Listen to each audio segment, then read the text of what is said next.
Luz y Sal, nuevamente bienvenidos a un taller más de Estudiemos Juntos con su servidor J.C. Mendoza. Estos videos que se hacen para el Instituto de Formación para Laicos al servicio de la pastoral parroquial en su primer grado.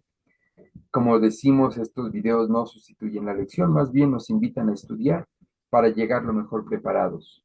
Estamos en la lección número 8, la alianza y el reino de Dios. La cintilla dice, nuestra relación con Dios establece su reino en nosotros. Y en los antecedentes hablamos que la historia de la salvación quedó plasmada a través de la historia en etapas. Nosotros le vamos a llamar jalones, que van a ir analizándose en cada una de las lecciones siguientes. En el contenido de la lección nos dicen que vamos a continuar analizando al Dios que se revela, que se ha dejado conocer, las verdades que ha dejado conocer en el Génesis. Ajá. Recordando que la Sagrada Escritura no es un libro científico o un libro meramente histórico. No, no, no. Es un libro religioso que nos muestra al Dios que nos habla a través de estas verdades. Bueno, pues en este momento se están mezclando ahora ya los hechos históricos, decíamos, lo que es precisamente un pueblo concreto, unas personas concretas y este Dios que se sigue revelando. La alianza se extiende a un pueblo. Y es que mira, ciertamente Dios hace una alianza con Abraham, el padre de multitudes, el padre de la fe, ¿te acuerdas? Es decir, se hace una alianza con Abraham, con su hijo Isaac, con su nieto Jacob, Abraham, Isaac, Jacob, con las 12 tribus de Israel, con la descendencia del pueblo de Dios, del pueblo de Israel, y en ellos con toda la descendencia. A este primer momento le vamos a llamar primer jalón, que es el momento en que Dios pacta con el hombre, en este caso con un pueblo concreto, Abraham y su descendencia. El segundo jalón se materializa en el monte Sinaí con ya todo el pueblo, que fue guiado por Moisés, liberado de Egipto, y lo lleva al monte Sinaí, allá al desierto, donde se confirma la alianza. Ustedes serán mi pueblo, yo seré su Dios, dice allá en Éxodo 19 del 1 al 18. Y el pueblo responde, haremos todo lo que nos diga Yahvé. A este momento le vamos a llamar el segundo jalón. Primer jalón Abraham, segundo jalón Moisés. Y viene la ratificación de la alianza. Moisés entonces plantea las normas de Yahvé y el pueblo las acepta. Es ahí que se da el pacto, ahí es donde se da precisamente la alianza. Y sellan ese pacto ofreciendo un altar o en el altar unos novillos como sacrificio. Y este signo va a ser importante, el signo del altar, el signo del sacrificio, pues es que es en el altar en que se consagraban a Dios las cosas. Y en este caso, a través de la aspersión de la sangre de los novillos, es que se sellaba y se ratificaba la alianza. Ahora bien, Dios instituye el sacerdocio. Quien realizaba este sacrificio del pacto entre Dios y los hombres era un sacerdote que al final era un hombre escogido por Dios de entre el pueblo y para el pueblo. Eso también va a ser importante que lo tengas claro. Y es que en este tiempo eran los descendientes de la tribu de Aarón, estos sacerdotes elegidos del pueblo. Y esto es importante, pues va revelando cómo Dios actúa a través de los sacerdotes.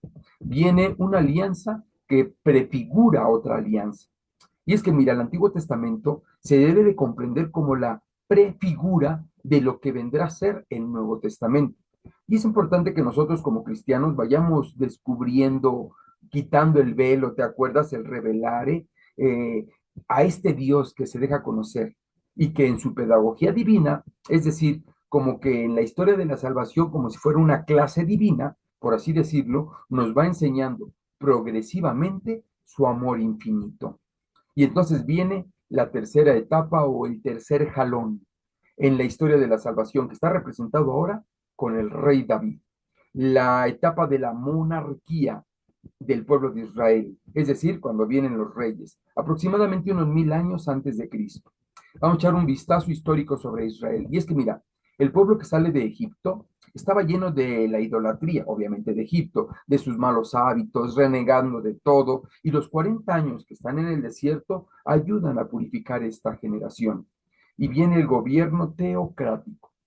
Lo que es el libro de los jueces y más adelante muestran al pueblo guiado por Dios, muestran un gobierno teocrático, teos, Dios, kratos, gobierno, gobernado por Dios. Y lo hacía a través de los sacerdotes como Elí, como Samuel, junto con los jueces. Y viene la institución del reino.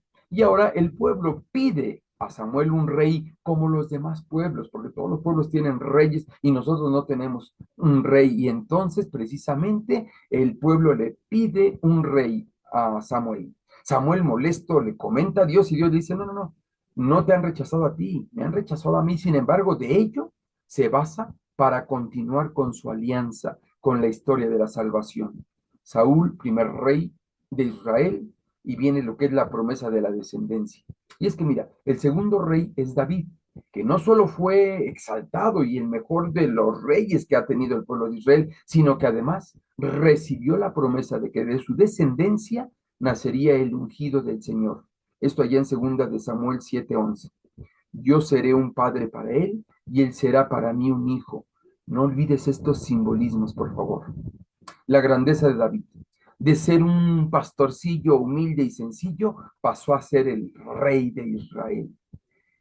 Y entonces nos dice nuestra lección, Jesucristo, rey para siempre. Y es que hay que recordar cómo Jesús entró a Jerusalén. ¿Te acuerdas? El hijo de David, cuando entró triunfante allá en Jerusalén, en Mateo 21:9. Hosana al hijo de David, bendito el que viene en el nombre del Señor. ¿Te acuerdas?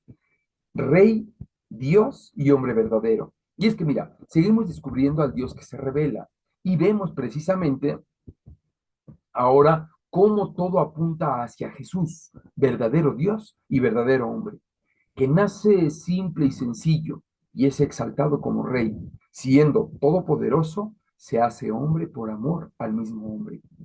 Hablando un poco de la personalidad de David, decíamos que es el tercer jalón, nos muestra a David como con un inicio sencillo y humilde, pero que fue el rey más grande de la historia de Israel, dócil y temeroso a Dios, obediente, pero frágil, pues cae en tentación, pero reconoce su pecado.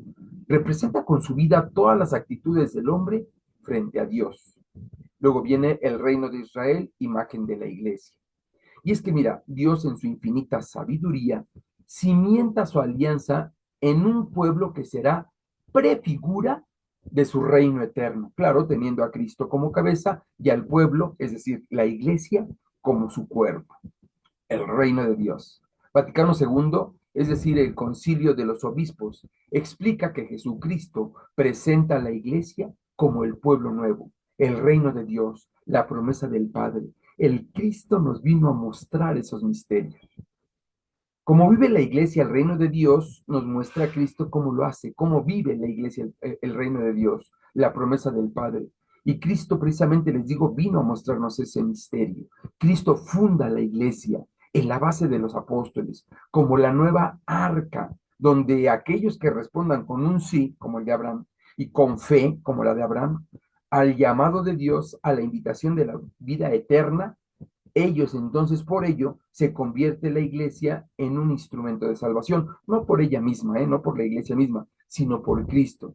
Y es donde tú y yo como bautizados hemos sido llamados a trabajar por la salvación de nuestros hermanos. Así es que te invito a que leas, obviamente, tu lección, que leas las reflexiones personales y las medites comprendiendo qué es lo que Dios quiere de ti en la iglesia por la que Cristo dio su vida.